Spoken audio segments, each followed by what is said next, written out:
Students, welcome back to next exam 8 PM।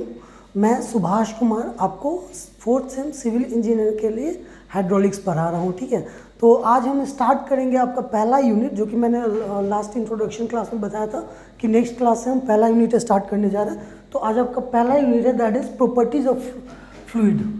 पहला unit है unit number 1, unit number 1, properties of fluid।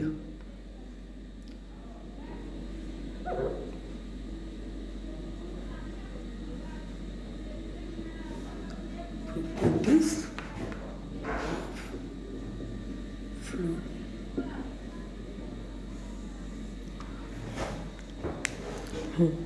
तो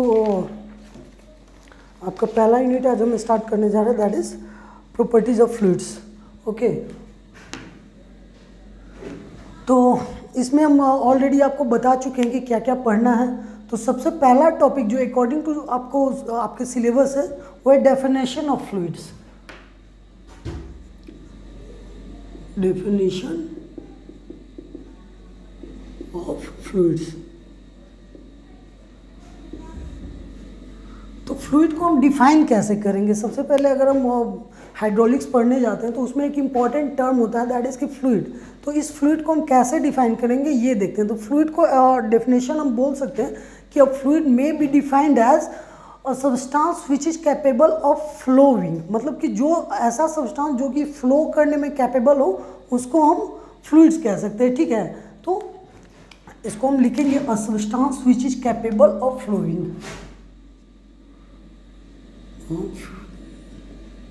Fluids can be defined as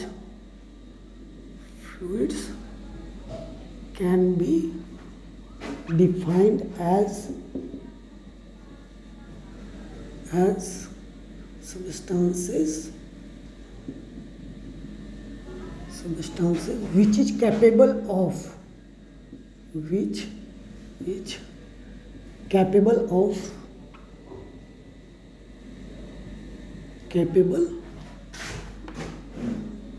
flowing. मतलब कि जो flow करने का कैपेबल हो उसको हम लोग फ्लूइड्स बोलते हैं। ठीक है, और फ्लूइड्स के बारे में एक इम्पॉर्टेंट पॉइंट है कि फ्लूइड का कोई डेफिनेट शेप नहीं होता है। ठीक है, कोई डेफिनेट शेप मतलब अपना खुद का कोई डेफिनेट शेप नहीं होता है। जैसे कि अगर आप जैसे ये कैलकुलेटर है तो इसका एक डेफिनेट शेप है क्योंकि ये सॉलिड है। अगर ये फ्लूइड होता तो इसका कोई भी डेफिनेट शेप नहीं होता। हाँ, बट एक चीज़ है फ्लूइड में कि ये मतलब जिस बर्तन में रखा जाए उसका शेप ये ले लेता है। ठीक है, ये इंपॉर्टेंट प्रॉपर्टी है फ्लूइड का, और ये क्यों है ये पूरे चैप्टर में हम लोग यही सब पढ़ेंगे। ठीक है, तो ये एक इसका इंपॉर्टेंट प्रॉपर्टी है कि इसका कोई अपना वॉल्यूम नहीं होता है। ठीक है, उसके बाद नेक्स्ट है कि ये शियर फोर्स जब इस फ्लूइड पे लगता है, फ्लूइड पे जब शियर फोर्स लगेगा तो ये कंटिन्यूअसली डिफॉर्म होता है। ठीक है, तो ये भी एक इम्पॉर्टेंट प्रॉपर्टी है फ्लूइड का कि it undergoes deformation, it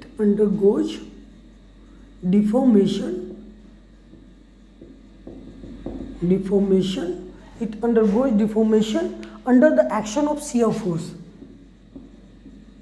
under the action of shear force। Okay, और जो पहला पॉइंट मैंने लिखा था दैट इज कि it has no definite shape, it has no definite shape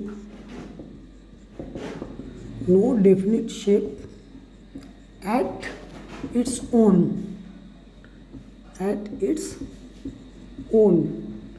but it conforms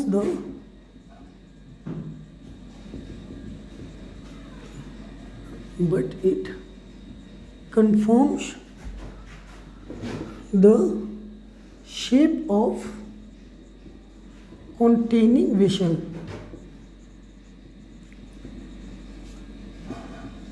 मतलब जिस वेसल में इसको रखा जाए उसका शेप ये ले लेता है, ठीक है। तो ये तो इम्पोर्टेंट बात है फ्लूइड्स के बारे में। अब ये फ्लूइड्स बेसिकली दो तरह के होते हैं, जो फ्लूइड्स होते हैं वो बेसिकली दो तरह के होते हैं। वो पहला होता है आपका लिक्विड्स और दूसरा होता है गैसेस, ठीक है।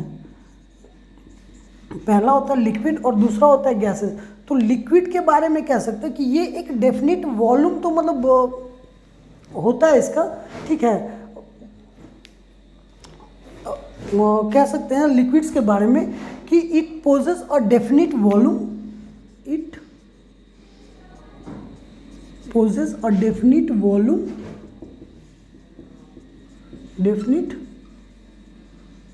it possesses a definite volume which varies only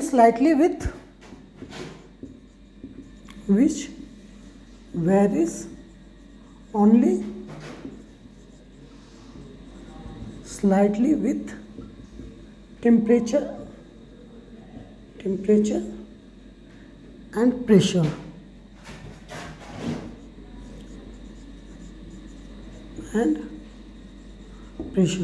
जो कि बहुत अगर इस पे जैसे लिक्विड्स पे अगर हम टेम्परेचर या प्रेशर अप्लाई करें तो इसका वॉल्यूम बहुत स्लाइटली चेंज होता है, मतलब ना के बराबर चेंज होता है, ठीक है। और कह सकते हैं इसका वॉल्यूम नहीं चेंज होता है।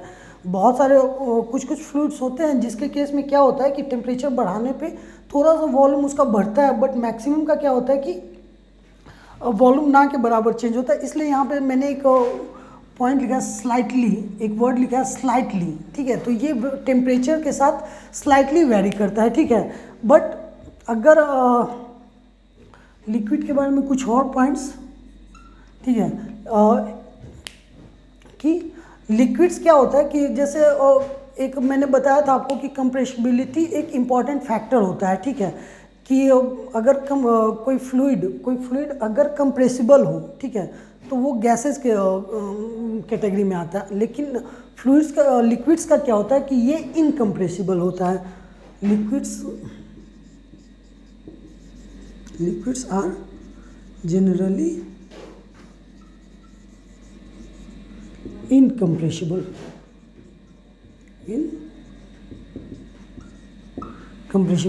मतलब ये हुआ कि ये इनकम्प्रेसिबल है, मतलब कि प्रेशर जब एक्सटर्नल प्रेशर इस पर अप्लाई करेंगे तो इसकी डेंसिटी नहीं चेंज होगी, ठीक है।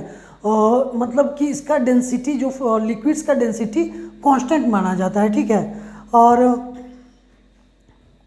दूसरा इसका एक इम्पॉर्टेंट प्रॉपर्टी क्या होता है लिक्विड का कि ये फ्री सरफेस क्रिएट करता है, ठीक है। फ्री सरफेस क्रिएट करता है जो कि इसको एटमॉस्फेयर से अलग करता है। तो हर एक लिक्विड के मतलब केस में हम देखेंगे कि एक फ्री सरफेस आता है, और वो फ्री सरफेस इंपॉर्टेंट होता है आपको जब हम आगे इसी मतलब हाइड्रोलिक्स में जब आगे प्रेशर के बारे में पढ़ाएंगे और वेरिएशन ऑफ प्रेशर, तो वहाँ पे फ्री सरफेस का कॉन्सेप्ट आएगा, ठीक है। तो अभी बस इतना ही आप जानो कि लिक्विड जो होता है वो फ्री सरफेस क्रिएट करता है।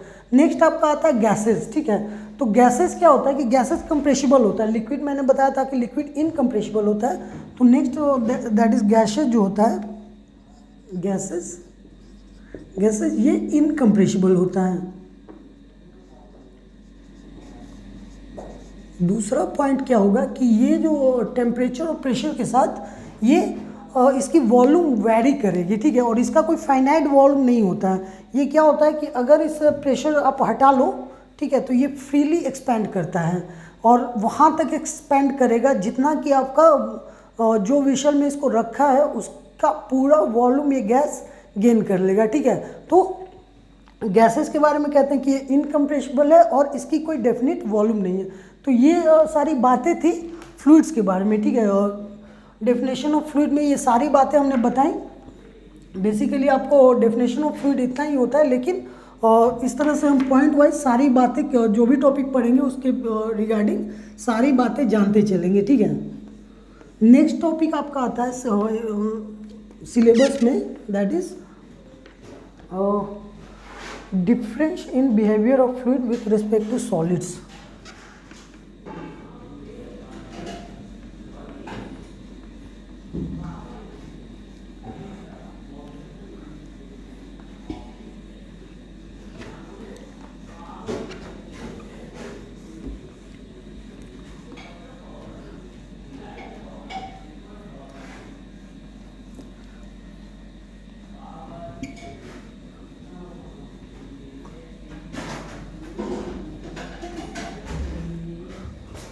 नेक्स्ट टॉपिक है और difference in behaviour of fluid with respect to solid. Difference in behaviour of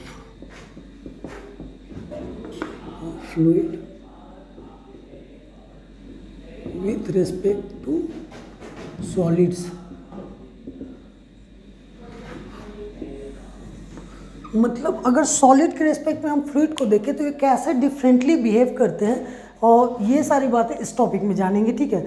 तो अगर हम एक फ्लूइड का मोलिकुलर लेवल पे, ठीक है, और मोलिकुलर लेवल पे एक फ्लूइड और सॉलिड दोनों का स्ट्रक्चर देखेंगे तो मान लेते हैं कि ये सॉलिड है, ठीक है, ये एक सॉलिड है और ये इसी तरह के एक वेसल में और ये एक फ्लूइड रखा हुआ है, ठीक है, ये फ्लूइड है, this is fluid and this is solid. तो सॉलिड के केस में क्या होता है कि अगर हम मोलिकुलर लेवल पे जाके देखें, ठीक है, तो इसका जो मोलिकुलर स्ट्रक्चर होता है वो काफ़ी कॉम्पैक्ट होता है, मतलब इसके मॉलिक्यूल्स जो होते हैं वो काफ़ी आपस में सटे सटे होते हैं, ठीक है।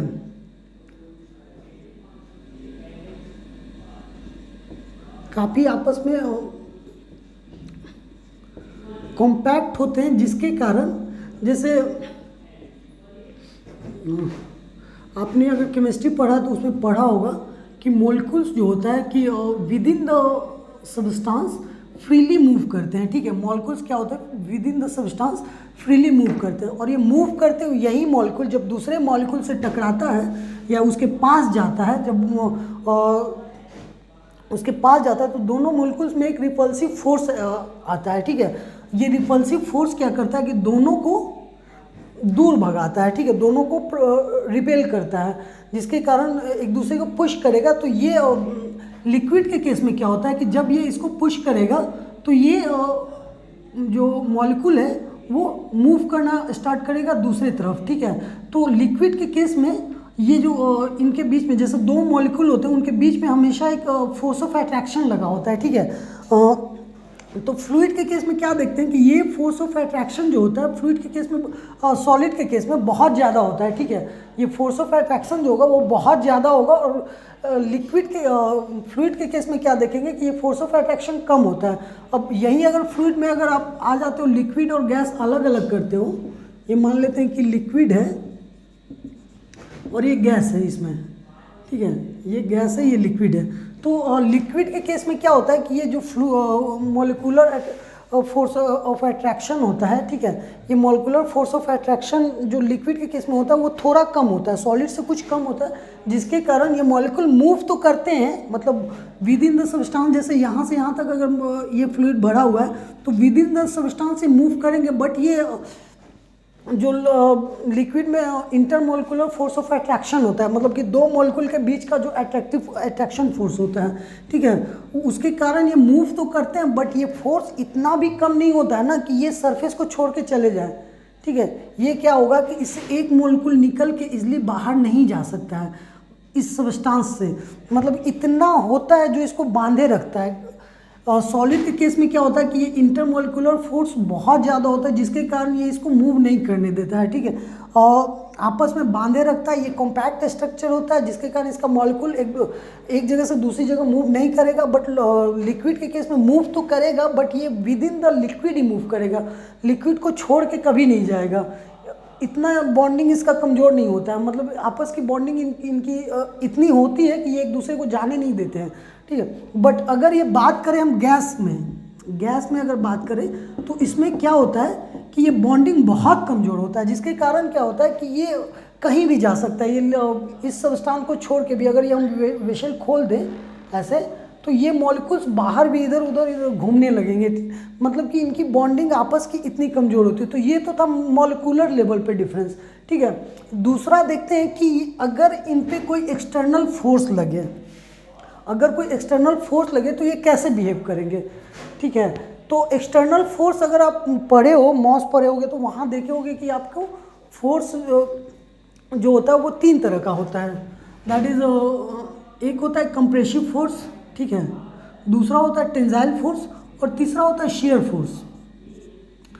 फोर्स।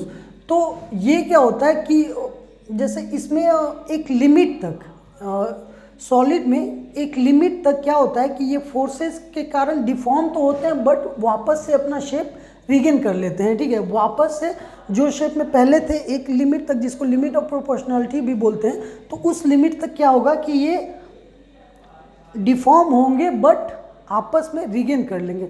बट अगर हम फ्लूइड के केस में आते हैं, ठीक है, तो फ्लूइड के केस में क्या होता है कि टेंसाइल फोर्स नहीं एक्ट करता है फ्लूइड पे, ठीक है। टेंसाइल फोर्स के वजह से इनमें कुछ नहीं होगा।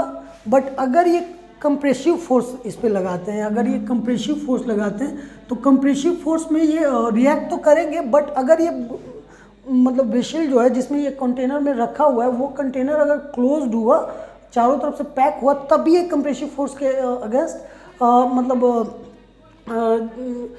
कंप्रेसिव फोर्स के अगेंस्ट क्या करेंगे कि रेजिस्ट करेंगे, ठीक है। ये रेजिस्ट करते हैं कंप्रेसिव फोर्स के अंदर कब, जब ये क्लोज्ड वेसल में रहेंगे। इसमें क्या होता है कि ये रेजिस्ट करेंगे किसी भी कंडीशन में, आइदर कंप्रेसिव फोर्स लगे या टेंसाइल फोर्स लगे या फिर शियर फोर्स लगे, तीनों कंडीशन में क्या होता है कि ये रेजिस्ट करता है। बट इसमें क्या होता है कि टेंसाइल फोर्स पे रेजिस्ट नहीं करेगा, कंप्रेसिव फोर्स पे रेजिस्ट तो करेगा बट तभी जबकि बर्तन क्लोज हो, मतलब वो वेसल क्लोज हो। और शियर फोर्स अगर इस पे लगता है फ्लूइड्स पे, मतलब तो शियर फोर्स के केस में क्या होता है कि अगर ये लिक्विड है, ठीक है, अगर ये लिक्विड है तो ये कंटिन्यूअसली डिफॉर्म करेगा। शियर फोर्स अगर इस पे लगेगा तो कंटिन्यूअसली डिफॉर्म करेगा। और ये शियर फोर्स का एप्लीकेशन हम देखेंगे जब हम न्यूटन्स लॉ ऑफ विस्कोसिटी पढ़ेंगे, तो वहाँ इस चीज़ को कैसे डिफॉर्म करता है अच्छे से समझेंगे, ठीक है। तो यहाँ बस इतना ही जानते हैं कि शियर फोर्स जब इस पे लगेगा तो कंटिन्यूअसली ये डिफॉर्म करेगा, ठीक है। तो ये था आपका डिफरेंट बिहेवियर ऑफ फ्लूइड। उसके बाद गैसेस पे क्या होता है कि गैसेस पे जब कंप्रेशन फोर्स लगता है, ठीक है, गैसेस पे जब कंप्रेसिव फोर्सेस लगेगा तो ये कंप्रेस होना स्टार्ट करता है, दैट इज़ द कंप्रेसिबिलिटी ये शो करेगा, ठीक है। इसी कारण कहते हैं कि लिक्विड जो होता है वो इनकम्प्रेसिबल होता है, ठीक है। चूँकि लिक्विड क्या होगा, ये लिक्विड पे अगर ये जिस तरह से ये लिक्विड है और यहाँ पे हम फोर्स लगाए तो ये रेजिस्ट कर रहा है इस फोर्स के अगेंस्ट में और ये कंप्रेस नहीं होगा। बट ये गैसेस में क्या होता है कि ये उतना रेजिस्ट नहीं कर पाता और ये कंप्रेस होता है, ठीक है। बट ये एक अप टू द एक लिमिट तक ही कंप्रेस होगा, उसके बाद भी ये भी रेजिस्ट करना स्टार्ट कर देगा और ये फिर कंप्रेस नहीं होगा, ठीक है। तो ये सारे बिहेवियर जो मतलब दो तरह से हमने देखा, एक मोलिकुलर लेवल पे और दूसरा फोर्सेस से, तो कैसे डिफरेंटली बिहेव करते हैं ये हमने मतलब इस पॉइंट से सीखा कि ये कैसे डिफरेंटली बिहेव करते हैं। मतलब अगर मोलिकुलर लेवल पे देखें तो इनके बीच का जो स्ट्रक्चर होता है वो सॉलिड के केस में काफ़ी कम्पैक्ट होता है, फ्लूइड के केस में थोड़ा कम कम्पैक्ट होता है और लिक्विड के केस में कम्पैक्ट नहीं होता है। उसके बाद अगर ये इंटरमोलिकुलर फोर्स ऑफ अट्रैक्शन के बारे में देखेंगे तो सॉलिड के केस में बहुत ज़्यादा होता है, लिक्विड के केस में थोड़ा कम होता है, गैसेस के केस में बहुत कम होता है। उसके बाद हमने देखा कि फोर्सेस के अगेंस्ट तो सॉलिड क्या होता है कि बियॉन्ड मतलब एक अप टू एक लिमिट, मतलब एक सर्टेन लिमिट तक ये क्या करता है कि ये रेजिस्ट करता है फोर्सेस को, ठीक है।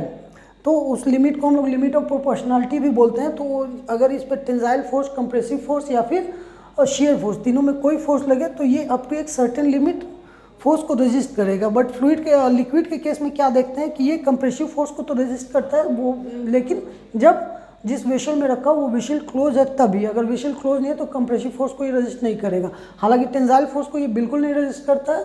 और जब शियर फोर्स आएगा तो शियर फोर्स जब इस पे लगेगा तो under the action of shear force it will deform continuously. So ये कंटिन्यूअसली डिफॉर्म करेगा। गैसेस के केस में देखते हैं कि जब इस पे कंप्रेसिव फोर्स लगता है तो ये मतलब एक लिमिट तक रेजिस्ट नहीं करेगा, लेकिन एक सर्टेन लिमिट आएगा जिसके बाद ये उतना तक ये कंप्रेस होगा गैसेस, लेकिन उसके बाद ये रेजिस्ट करना स्टार्ट कर देगा। तो ये था different behaviour of fluids with respect to solids.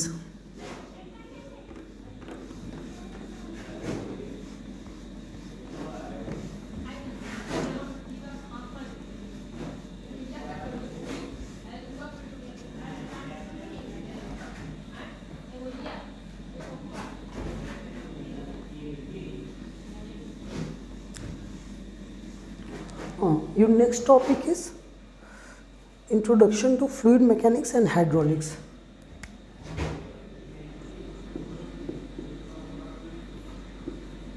introduction to fluid mechanics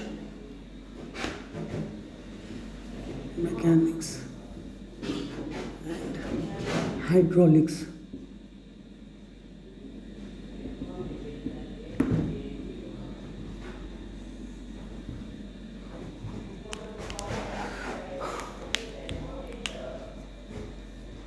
तो इसमें हम देखेंगे कि फ्लूइड मैकेनिक्स क्या है, हाइड्रोलिक्स क्या है। तो पहले आते हैं फ्लूइड मैकेनिक्स पे। फ्लूइड मैकेनिक्स, ठीक है। तो फ्लूइड मैकेनिक्स क्या होता है ये देखते हैं। तो fluid mechanics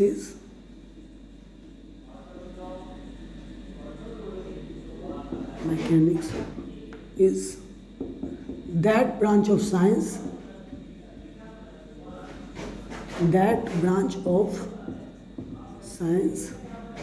which deals with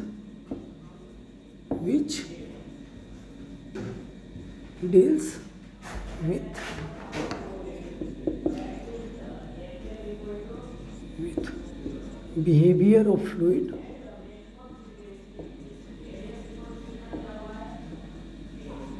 at rest as well as in motion, at rest as well as in motion.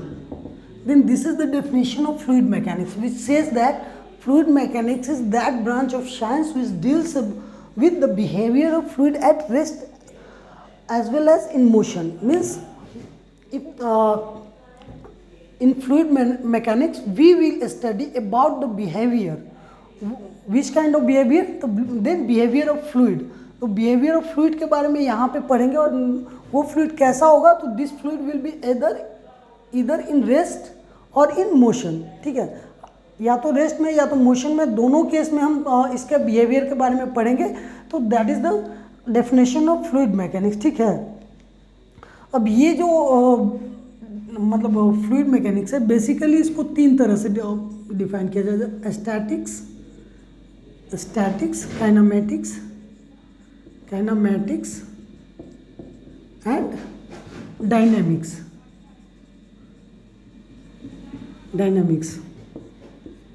ठीक है। तो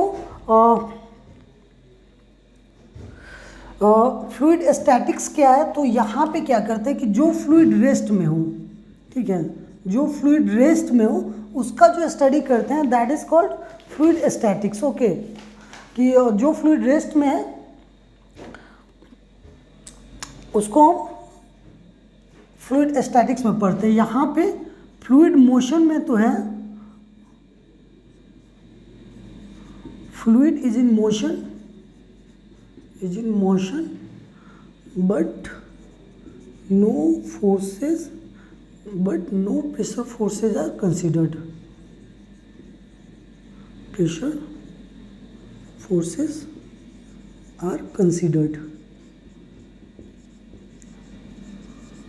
मतलब कि ये जो काइनेमेटिक्स में हम क्या पढ़ेंगे कि फ्लूइड मोशन में तो है बट यहाँ पे कोई जो इस पे कोई भी फोर्सेस नहीं लग रहा है, ठीक है। तो इस केस में जो स्टडी करते हैं उसको हम बोलते हैं फ्लूइड काइनेमेटिक्स। एंड लास्ट है फ्लूइड डायनेमिक्स, ठीक है। तो यहाँ पे fluid is in motion and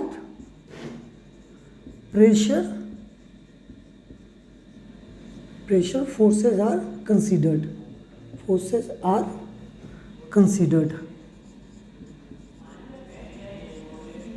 तो जब हम वो सारे फोर्सेस को कंसीडर करते हुए अगर स्टडी करेंगे तो that is called fluid dynamics, ठीक है। तो ये तीन ब्रांच हो गए फ्लूइड मैकेनिक्स के, that is statics, kinematics and dynamics. उसके बाद नेक्स्ट आता है हाइड्रोलिक्स। तो हाइड्रोलिक्स का डेफिनेशन मैंने सबसे पहले इंट्रोडक्टरी क्लास में यही बताया था आपको कि हाइड्रोलिक्स का मतलब क्या होता है।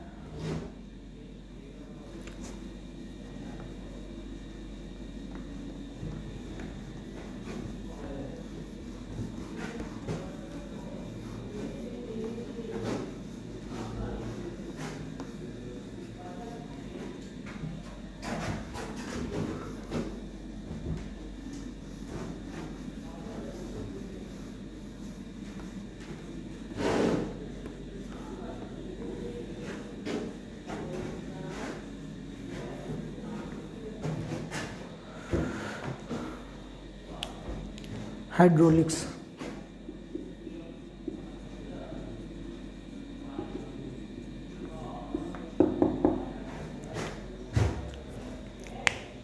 ठीक है, तो क्या हुआ था आज से मतलब कह सकते हैं कि कुछ मतलब 100 साल पहले, ठीक है, कुछ 100 साल पहले फ्लूइड को दो तरह से स्टडी करना लोगों ने स्टार्ट किया। जब मतलब अगर उससे पहले जो फ्लूइड था वो मतलब साइंस नहीं था, फ्लूइड को पहले हम साइंस नहीं कहते थे, उसको हम आर्ट्स कहते थे। ठीक है, जब आर्किमिडीज ने जो सिद्धांत बताए थे, या जो बायंसी का जो आर्किमिडीज का प्रिंसिपल था, वो जो उस समय आर्किमिडीज ने बताया था, तो उसको वो साइंस कह के नहीं बताया था, उसको उसने आर्ट्स कह के बताया था। ठीक है, लेकिन जब फ्लूइड को एज ए साइंस मतलब पढ़ना स्टार्ट किया लोगों ने, करीब 100 साल पहले 1920s 30s में इसी तरह पढ़ना स्टार्ट किया था, तो वहाँ पे जो होता था कि दो एस्पेक्ट में इसको मतलब फ्लूइड को पढ़ते थे। पहला था हमारा दैट इज़ क्लासिकल हाइड्रोडायनेमिक्स। पहला था क्लासिकल हाइड्रोडायनेमिक्स,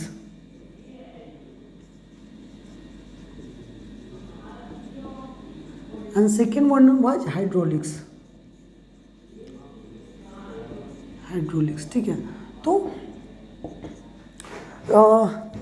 क्लासिकल हाइड्रोडायनेमिक्स क्या होता था कि यहाँ पे क्या करते थे कि जो भी मतलब फ्लूइड के बारे में थ्योरेटिकल एस्पेक्ट था हमारा, तो उसी व्यू से स्टडी करते थे। मतलब कि यहाँ पे विस्कोसिटी या शेयर फोर्स का कोई कहानी नहीं होता था, विस्कोसिटी जीरो मानते थे। ठीक है, और वो मान के मतलब कि आइडियल फ्लूइड के बारे में बात करते थे, ये कम्प्लीटली ये थ्योरेटिकल था। ठीक है, तो इसको बोलते थे क्लासिकल थर्मोडायनेमिक्स। तो इसको हम बोल सकते हैं classical thermodynamics deals with it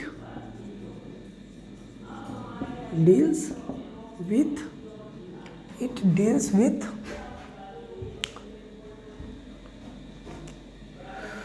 the theoretical aspect of fluid,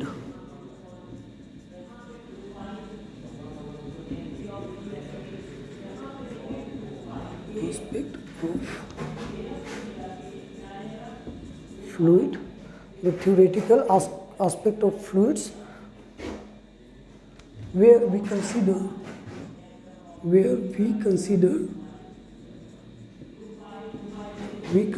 fluid as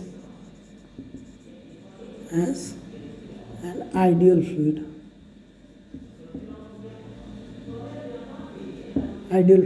okay, और दूसरा आपका जो था वो हाइड्रोलिक्स था, जिसको कि आज हम हाइड्रोलिक्स के नाम से पढ़ रहे हैं।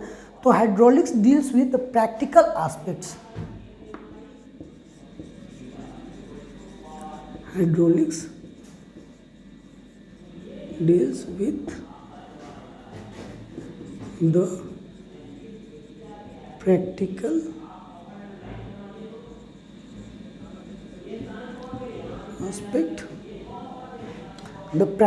aspect of fluid flow,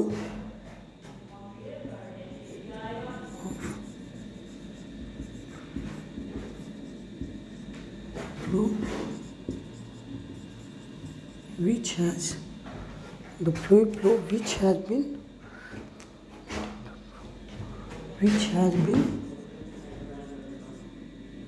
developed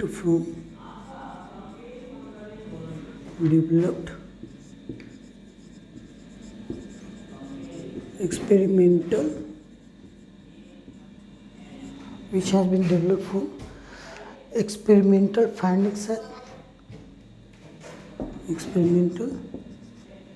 findings,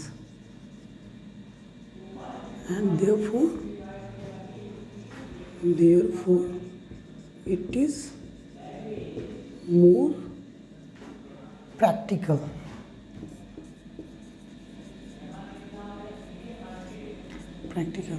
तो जो पहला क्लासिकल हाइड्रोडायनेमिक्स था, वहाँ पे हम क्या कहते थे जी कि विस्कोसिटी उसका था ही नहीं, मतलब आइडियल फ्लूइड जिसका कि विस्कोसिटी को म्यू का वैल्यू 0 हो। ठीक है, जो विस्कस फ्लूइड ना हो। ठीक है, और यहाँ पे हाइड्रोलिक्स में क्या करते हैं कि जो भी प्रैक्टिकल लाइफ में, जैसे वाटर है, तो वाटर एक प्रैक्टिकल फ्लूइड है, और यहाँ पे जो भी मतलब हम पढ़ते हैं वो एक्सपेरिमेंट के मतलब एक्सपेरिमेंट में हमारे जो रिजल्ट्स आए थे, जो हमारे साइंटिस्ट थे उन्होंने जो एक्सपेरिमेंट किया उसके उस पे जो रिजल्ट आया, उस पे जो अपना प्रिंसिपल दिया, तो वो सारे प्रिंसिपल का स्टडी जो यहाँ पे करते हैं दैट इज़ कॉल्ड हाइड्रोलिक्स, ठीक है। तो इसको इसलिए कहते हैं कि ये बहुत प्रैक्टिकल एप्लीकेशन ऑफ फ्लूइड है हाइड्रोलिक्स। तो यहाँ पे सब कुछ जो भी हम पढ़ेंगे वो प्रैक्टिकल पॉइंट ऑफ व्यू से पढ़ेंगे, जो कि मतलब रियल फ्लूइड्स के बारे में होगा, ठीक है।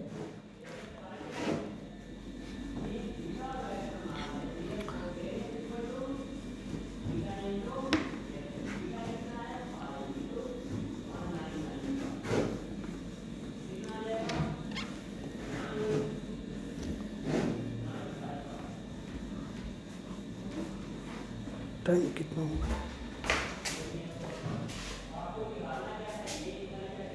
31 मिनट हो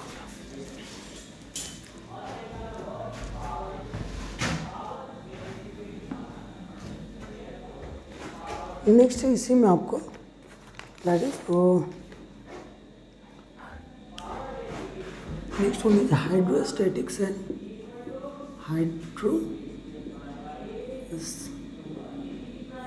statics and hydrodynamics।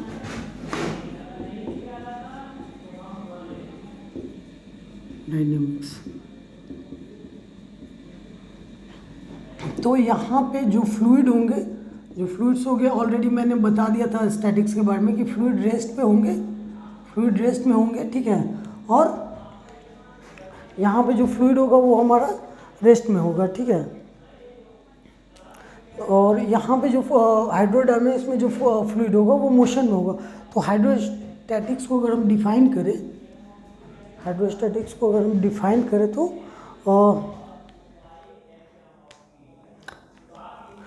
Hydrostatic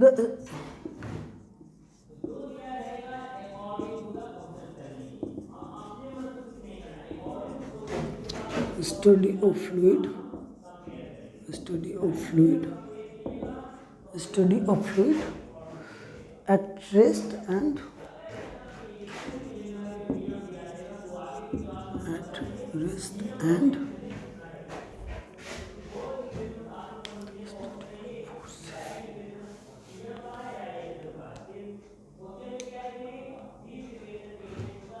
the study of forces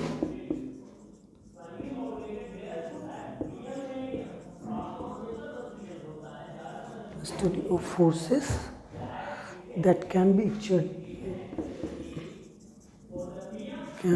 exerted by those fluids,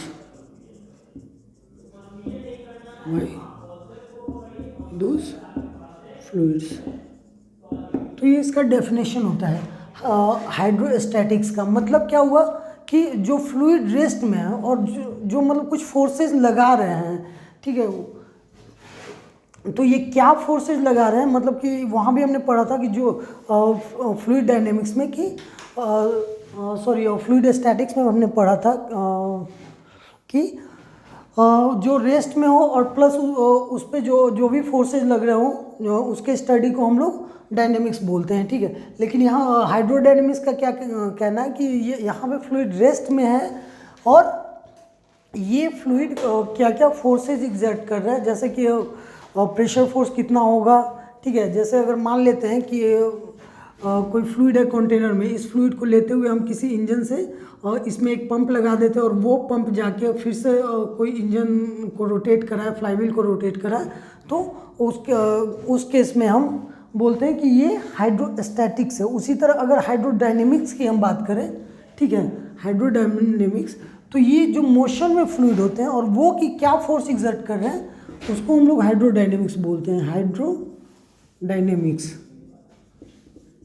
hydrodynamics तो that is it is the study of fluid, it is the study of fluid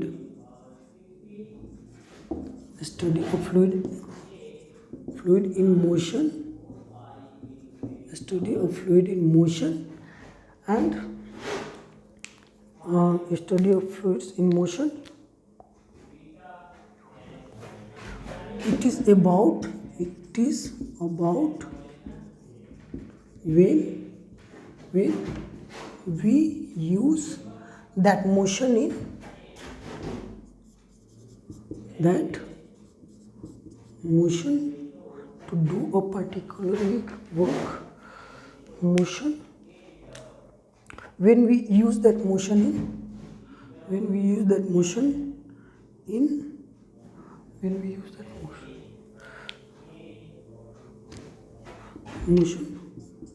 to do some useful work, useful work। तो इसमें example में हम दे सकते हैं जैसे turbine हुआ हमारा, या फिर वाटर फ्लूइड फ्लाईव्हील हुआ, फ्लूइड फ्लाईव्हील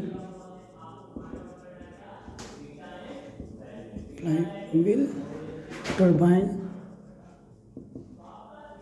तो यहाँ पे होता क्या है बेसिकली कि जो फ्लूइड के पास ऑलरेडी मोशन है और वो मोशन के कारण ये फ्लूइड कितना फोर्स एग्जर्ट कर रहा है क्या, और उस फोर्स से अगर हम कोई काम कर ले रहे हैं, कुछ यूज़फुल काम, तो इस स्टडी को हम बोलते हैं हाइड्रोडायनेमिक्स। ठीक है, जैसे कि अगर कोई रिवर का पानी है जो ऊंचाई से आ रहा है और उस पर हमने एक डैम बना के और उस मतलब वो जो फ्लूइड फ्लो कर रहा था उस पर एक डैम बना के और उसको एक जेट के थ्रू और नोज़ल के थ्रू छोड़ के, और अगर हमने कोई इम्पल्स टरबाइन या कोई टरबाइन चला दिया तो या फिर कोई फ्लाईव्हील चला दिया, जिससे कि पहले क्या होता था कि ये फ्लूइड का मोशन का एंशिएंट में जब हमारा टरबाइन नहीं बना था तो इसी फ्लूइड को यूज़ करते हुए बहुत सारे खेती के काम किए जाते थे। ठीक है, तो यहाँ पे क्या होता है जैसे कि अब आज के डेट में क्या होता है कि इस फ्लूइड के मोशन को यूज़ करते हुए कि हम टरबाइन चलाते हैं, तो इस स्टडी को हम लोग हाइड्रोडायनेमिक्स बोलते हैं।